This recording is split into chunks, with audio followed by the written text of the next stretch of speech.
lot of these things are actually gifts from friends. This rose was given to me from a friend because it reminded her of me, and people, places, nostalgia. Like, I grew up on Looney Tunes and Peanuts comics. A lot of this stuff is just things I've collected over time.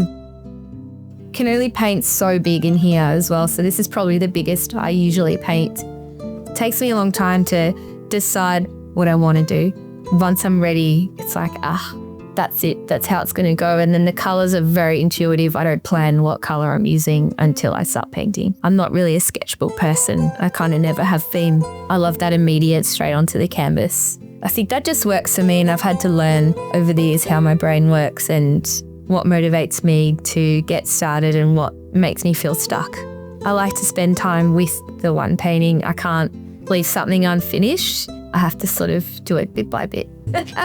It has to be how I want it. It has to be exactly how I can see it in my head. I struggle with perfectionism, maybe more with like what I think is good. What matters is that I'm happy with the work. Perfectionism to me doesn't mean that it has to look realistic or it has to be painted perfectly. It's more the colour has to be right, the shape, the perspective and composition. This is George, and if you grew up with Beatrix Potter, you would understand why I have a rabbit. It's falling asleep. Oi, what are you doing? I call it the ugly stage. I'm pretty sure at art school we called it the ugly stage, but no one really gets to see this part of it. But it is important because that's how a painting is put together. Like, at this point, I'm thinking about painting light into the work. This piece is actually based off a photo of a lady's legs sitting on the train in Japan.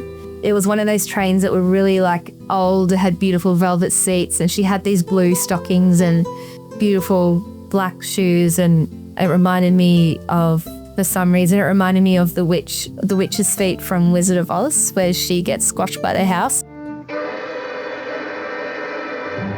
As a kid, I probably thought into things a bit deeper when I watch cartoons or animations or things like that. I probably remember parts of it that maybe other people don't really think too much of.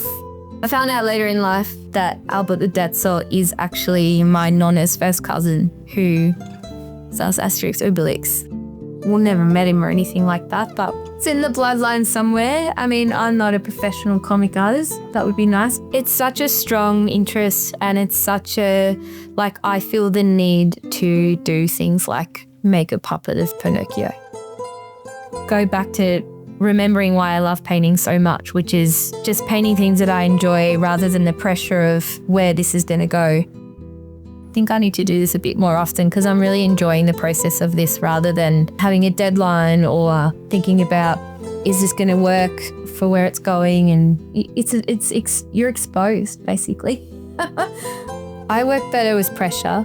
I mean, a lot of people do, I'm sure. But as I'm getting a bit older, I feel like I like to take my time with things a little bit more now, which is maybe because I've learned over time that I should take time.